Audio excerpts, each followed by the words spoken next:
What's going on, guys? Andrew Piluk here, back with another video, and sorry this video is super late. I'm not in my usual location because I've been busy all day. I've been working. I've got to leave pretty soon, so I'm trying to fit these videos in real quick for you guys. A monster trade happened today, and of course I was at work and I was like, damn, I can't even talk about this. Of course, it was between the Calgary Flames and the Carolina Hurricanes. This trade came out of nowhere for me, because we seen Dougie Hamilton's name in a little bit of the rumors, but people were saying, oh, it's never going to happen. So let's get to the details of the trade from Cap Friendly, the official release that I wanted to look at. To the Calgary Flames was Elias Lindholm and Noah Hanifin. Of course, Lindholm being a forward and Hanifin being a defenseman. And Carolina got Dougie Hamilton, Michael Ferland, and Adam Fox. So let's just break down the trade, how it is. I've got some news and notes in front of me, so that way we can get a little bit more in-depth on it.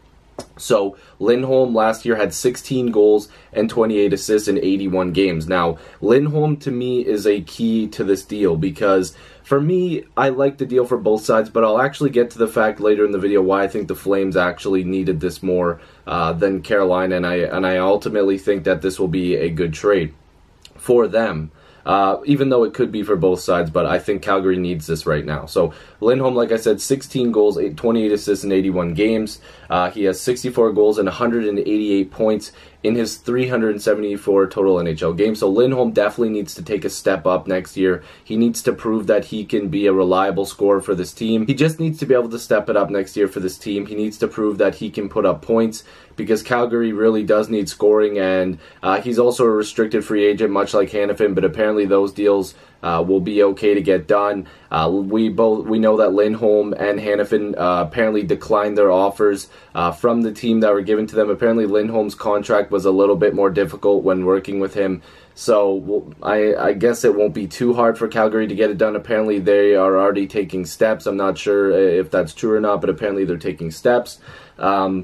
The next player in the deal, of course, Hanifin. He had 10 goals and 22 assists last year in 79 games. Of course, they're looking for him to take another step as well. He is younger than Dougie Hamilton, so the deal does make sense. Calgary's kind of getting a little bit younger, even though it doesn't really make too much sense, because Dougie Hamilton is still fairly young and under contract right now. But Hanifin's definitely going to have to step it up, because he's got a lot of some pretty big shoes to fill. So hopefully he will step it up. I really do like Hanifin, and I like Lindholm as well, but I also did like the pieces going the other way. So Hamilton last year, and he's only 25, by the way, so this is the other side of the deal, of course. He scored 17 goals and had 27 assists last year in 82 games. So he's in the fourth year of a 6-year deal worth $5.75 million. So that is a pretty fair deal. Carolina probably might flip him. I don't know. I wouldn't if I'm them. I'm not really flipping him right away. Sorry for the noise in the background. I can't help it. But I'm not flipping him right away. It is a possibility for them to want to flip him, but I don't think it's going to happen. Again, I'm not sure, because this deal just came out of nowhere. I'm not sure why, if Carolina's selling off, why they're bringing on a piece like Hamilton. For sure that one's is a little weird for me, even though I would keep him. But if you're really, selling off a lot of your good players, Hamilton's going to come in there and probably do a pretty good job. But I'm not sure why you would want a guy like Hamilton back, even though he is fantastic. Again, I'm just super confused on why, if they're trying to sell off all these guys, why wouldn't they just go after more picks, more prospects? It could also be, like I said, that they are flipping Hamilton, but anyways, we could get into that later. So Ferland was another piece of this deal, Michael Ferland.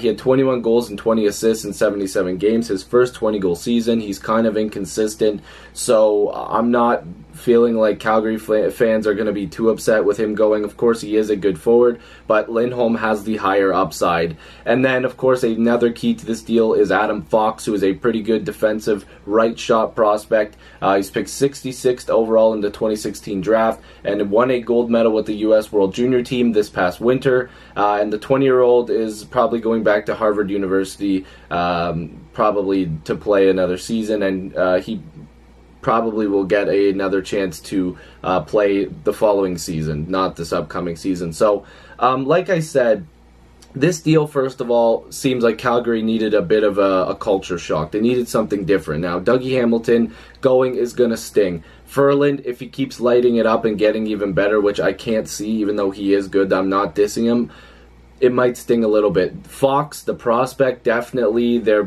if he pans out, it looks good for Carolina. But for Calgary, the thing is they're trying to win right now. And, of course, Dougie Hamilton will help you, but when you can trade for a young defenseman who has a very high upside, much like Dougie Hamilton, but we're going to have to see how Hanifin does, but he does have a lot of upside, and then you also trade for a young forward who also has a lot of upside, and is still a little bit unproven, but can probably get it done with the right line mates. I mean, if he plays with Monahan and Gaudreau, because they said he can play the wing and center, this could be a really good deal for Calgary. I know the pieces going back, it stings a little bit, but the first thing I thought was, oh man, this is a monster trade. But the other thing I thought was, why is Carolina getting back Dougie Hamilton? And I said this earlier, but I know you got to get value back. But at the same time, are you going to flip Dougie Hamilton now because you could get even more assets? Like, Justin Falk is probably a guy that's going to get moved. You've already moved Lindholm and Hanifin, two guys that are a part of your core. Skinner is probably going to get moved as well. So you're going to be left with Dougie Hamilton and a bunch of young defensemen, which is good. It's good. I'm still confused why Carolina didn't feel like they, could make trades to actually add on to their team and make a playoff push, because I felt that they were in a good position. But I don't know. This deal is very big, of course. I want to know what you guys think. If you're new, make sure you subscribe. Love to have more hockey conversations with you. Join the squad. We're on our way to 3,000 subscribers. Let me know in the comment box what you think about this trade. I'll see you guys in the next video or stream. Peace.